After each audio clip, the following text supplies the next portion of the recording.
Okay guys, we're back for the third and final part. It will be short and fairly sweet. It's all about the ethical concepts in nursing practice. Now, we've talked about the code of ethics before and what ethics is, how it affects our practice. So this is more specific about ethics. So, in order to work properly and as part of what we teach, we have to have a clear understanding of the ethical practices we need to have in the workplace and what we practice in nursing. So, what are ethics? You know, they're not a law, they're rules and standards by which the community regulates the behaviour of its members. So, it's the rules and standards that the nursing profession applies to itself. So that includes the things of how a nurse should look, how a nurse should communicate, how we help how we deliver care. And it's not this is what we can and can't do, it's how we do it. So it's the study of what should be done. So what should we be doing for our patients in order to get the best outcomes, which includes our scope of practice and our duty of care. How should we ethically deliver our care? So there is a code of ethics that we need to follow, and that's another ANMC or ANMAC. There are consumer rights that guide ethical care. So what are they entitled to? They're entitled to be treated fairly. They're entitled to refuse treatment. So they're in their consumer rights. And we need decision-making models. How do we decide what appropriate care is for our patient? Do we just go to the patient and say, hey, listen, we need to give you this enema, off you go. Bend over, touch your toes. No, we have to explain, right, and be sensitive about it. And we have to maintain privacy and confidentiality. And that's not private, that's not confidential, right? So we need to go in there and approach the patient in a sensible manner and treat them fairly. It doesn't matter whether they're old or young, having an enema or a suppository is a scary thing. And we have to accept that they have personal values. And the thing that again comes to me is the taking of blood by certain religious organisations. We may not think that's right. We may think what they say is a load of hokum. But that's their right to say that and right to believe it. And therefore, we have to respect that right and decision. Our opinion doesn't matter. It matters to us, but it doesn't matter to them. We have to accept, within legal parameters, their decision. And in some cases, I've heard of instances where they've taken the blood, even though it's against their religion. We can't judge them for that either. It's not our place. So, values and morals. So, where do we get our values and morals from? So, we get them from our family. They're the values and morals that we learn from our parents. Because we've got to blame mum and dad for everything, don't we? So what's good behaviour, what's bad behaviour, what's not right, what's wrong, comes through our family. And they're the things that we pass on to our family as well. Our community, social obligations, community obligation. So if we're nursing in our community, what do we owe our community? What support do we get from our community? Religion. Our beliefs affect it, and that mention about blood is a religious thing. So that's where we get our ideas from, our ethics, our values, and our culture. You know, respect for women, respect for religion, respect for nurses, all comes from how your culture views that. And nursing is considered by lots of cultures in lots of different ways. In England, the midwives were considered to be women of great knowledge and skill. But for years, and I'm talking back in the 400s and the early 1300s, they were slaughtered. Right? They were slaughtered in the millions because one group thought that they were witches because they used medical knowledge to help alleviate the pain of women giving birth. And therefore, right, the church at that time thought that they were going against the Bible, which said that the pain that a woman had giving birth was because of Eve's eating the apple and it was punishment for original sin. So, it's all about where you come from and what you've been taught. And I don't know, today that's not how it's thought of, but that's what it was. So values. So these are some of the, and yet look at these values: honesty, skill, justice, privacy, friendship, value of material goods, well-being, knowledge, talent, wealth, courage, creativity. If we can get all those values nicely in balance, imagine what a great nurse you could be. Because we have to respect honesty, we have to be honest with our patients.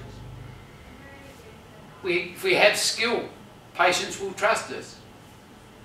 We justify our actions, or we give justice, we treat everybody fairly. Privacy, we respect people's right to privacy. Friendship, we understand the balance of a therapeutic relationship and friendship. When giving advice or helping someone, we understand the difference about caring for someone and being a friend of someone. Value of material goods. We don't want to benefit from someone's illness as a nurse. That's not appropriate. But there are times when they will give you a present that you'll have to respect. A box of chockies, for all the care and love you've given to us while mum and dad's been unwell. Now, there's nothing wrong with that, but if they give you mum and dad's gold watch that's worth $100, then you need to report that. And the hospital could well take that from you because it's beyond their reach, but it's a register. They put it onto a register, and if there's an investigation, that will be taken into account into that person's death. So be aware of that. I as a rule don't accept gifts unless I think it will offend the family. And if you get a gift, then you say, look, I'm going to share this with all the staff because we all contribute as a team to mum's last days on earth or mum staying in hospital. And that's the way to do that. Knowledge. They respect your knowledge. If someone asks you a question, they really want an answer, particularly in hospital. Do you think this treatment will help me? Be honest about it. If you're going to argue with a doctor, just don't say anything. Alright? If you're going to go against hospital policy, don't say anything. Look, I'll get the doctor to talk to you about it. Because it's not our place to challenge something unless we think it is dangerous to our patients. Just because we don't believe in it doesn't mean it's not right. Well, talent, wealth, courage and creativity. All part of our makeup and personality and part of the values that we can bring in as individuals to nursing. So moral dilemmas. They're things that we will find challenged all the time in nursing. When a person has to take a stand for what they value. And that's where reflection comes into it. What do you value in your nursing? I value my advocacy for my patients. And if necessary, I'll take that stand. As in the young fellow with the renal problems. Right? You take a stand, you say, look, that's not the appropriate drug for this person. Talk to the doctor in a nice way, respectful way, and say, look, this is the complications that can come from that drug. And you'll be fine. Right? Not only will the doctor respect you because you've done it in a professional, appropriate manner, the patient's not harmed. And you've made that stand, you can walk away and say, I've achieved something today. Ethical and moral dilemmas occur in health when choices have to be made, right? So think about, we talk about ethical and moral dilemmas all through your course. Abortion, euthanasia, mention taking of blood products, religious issues, things like how do you treat a criminal when they come into your hospital, a rapist. How do you treat a rapist?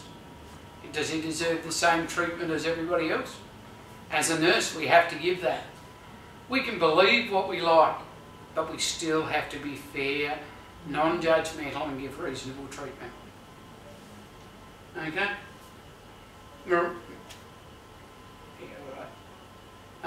Moral belief is the conviction that something is absolutely right or wrong. So our morals can't be, we can't judge them against another person's morals. We've mentioned that all those values come from different places. So we have to be careful about moral judgment. And you know, we all know about all the different moral judgments that have been over the years. Things like gay rights, gay marriage, those sorts of things. If they come in and they're a gay married couple, we respect that.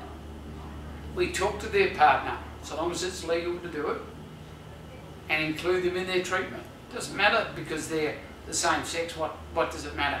They still care and love for that person. Even if you don't really believe in it. That's not our place to do that. So, morals and ethics, alright, comes from the Greek ethikos, or moral duty. Morals are based on our values. Ethics are an extension of our morals. So, what our moral beliefs are, we have our ethics that come out of that. So, the rules or standards governing the conduct of a person or the members of the profession. Medical ethics. And we have ethics committees.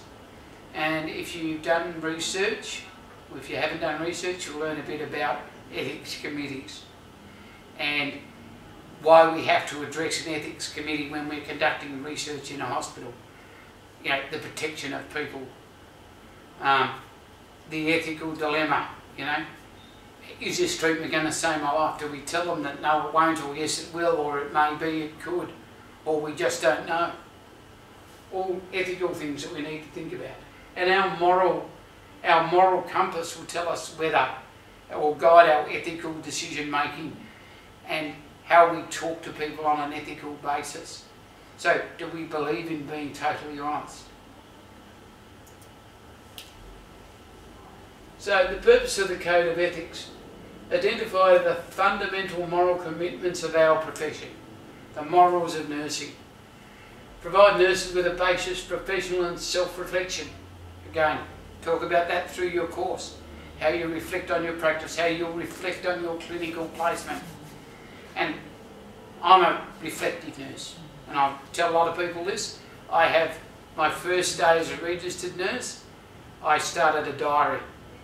I only talk about work, and I can reflect back on day one, what I felt about when I was going into nursing. And it's helped me keep myself in the right direction, particularly when I'm looking after students and realise how scared I was. Because now I look back and think, yeah, first placement, really easy. When I read that diary, it wasn't so easy. I was probably as nervous as any of you are, going out on your first placement. And it acts as a guide to your ethical practice. So I don't go into student nurses on their first day and try to scare them.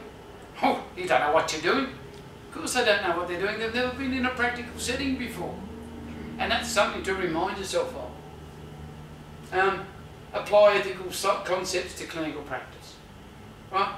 All interactions with clients, patients reflect ethical concepts. And it's not just clients, it's fellow staff members as well. And develop and implement strategies to resolve your clinical and ethical issues when you're in practice. So that's what it does. That's what the Code of Ethics, it gives you some rules and a structure to build your ethical decision making on, professional ethical decision making. So the Code of Ethics. So it talks about the rules, and the standards that we are supposed to follow. Have a read of that. It's quite important that we understand that. And have a read of your ANMAC Code of Ethics.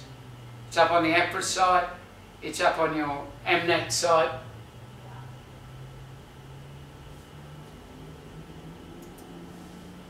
So ethics and law, they are absolutely separate things. Ethics is about your concepts, law is about society's concept. Ethics is more a closer group, a social or a professional group. Law covers the whole of society. So they're separate systems. If you break your ethical standards, you'll go before an ethical commission. You break the law, you go before a judge and a court. So legal decisions have a punitive result. You're punished.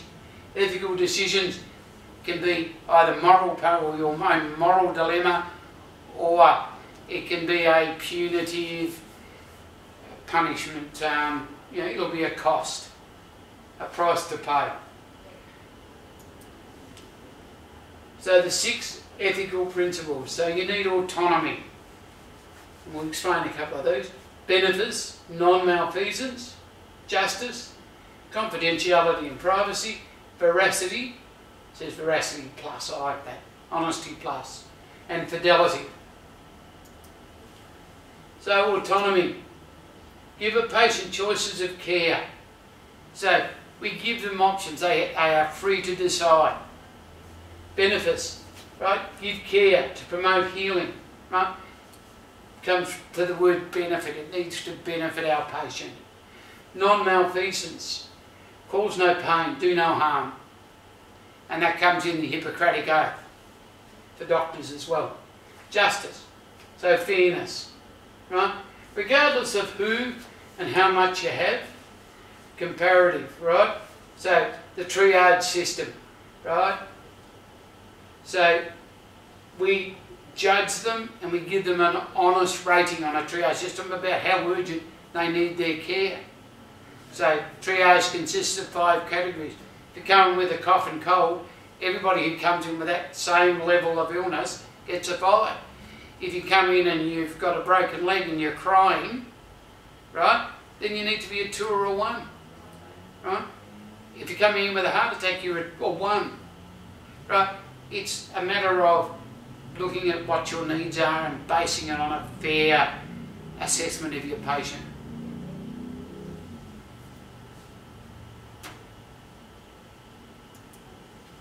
So confidentiality, that's pretty forward. Don't reveal patient information to anybody else. Need to know basis. Like I said it before, I'm in the military. It's who needs to know, right? Do you need to know all this information about this patient? You don't need to announce it on a ward. The other patients don't need to know. And privacy. Think about where you talk to your patient, what you need to talk to them about. Veracity. Tell the truth. If it's going to hurt, yes, it'll hurt. Or yes, it'll get hot. Or yes, this is not going to take 30 seconds. Fidelity. Keep your promises. And that's really important in nursing, and that's where a lot of complaints come from patients. I'm going to be back in 5 minutes to see how you're going, and 2 hours later you don't return. As far as that patient's concerned, you never returned. Even if you came back in that 2 hours. You said 5 minutes. And we proved that doing rounding on patients every half an hour reduces the number of times they press the bell. You okay? Yeah, I'm fine. Sometimes they just feel neglected and they want to talk to the nurse and they'll think of an excuse and they'll press the buzzer. And that's fair enough. Sometimes it's because they're lonely. If you're in and out and saying, hi, how you going? You okay? Look, can I get you a drink or anything? They'll love it. I think you're the best nurse in the world. So, ethical issues in nursing today, and we all know most of these. Abortion, tissue transplantation, IVF, organ donation, euthanasia, restraint, open disclosure. And we can go on, there's 16 there that I can see, and there's probably a few more, if we all thought about it, we could add to it. So, they're good to be aware of those ethical issues and try to avoid them with your patient where possible. So, when you can deal with an ethical issue, here's one of the many strategies that you can use. And I found this one very useful for me. So, what is the problem? What's my ethical issue? Right? Get the facts. Much information as you can. Research the information. Make sure you're aware of both sides of the argument. Consider fundamental ethical autonomy, benefits, non-malfeasance. So, will giving blood, for example, cause no harm? Justice, confidentiality, veracity and fidelity. Right? Identify the potential conflicts in that. Consider the law. What do I have to do? What guides me to say that I have to give this? And make your ethical decision if you can. It won't resolve every ethical condition, and it certainly won't resolve an ethical argument. But it might help you direct your own ethical belief in something. You might learn something by studying it as well. So take the opportunity to read through those and look at some of those, and you'll, as you go through the course, you'll hit a few of these, I have no doubt. And we ask a few questions, and we get you to pick an ethical dilemma and look at it. Oh, obviously it says that. It says I was way too slow.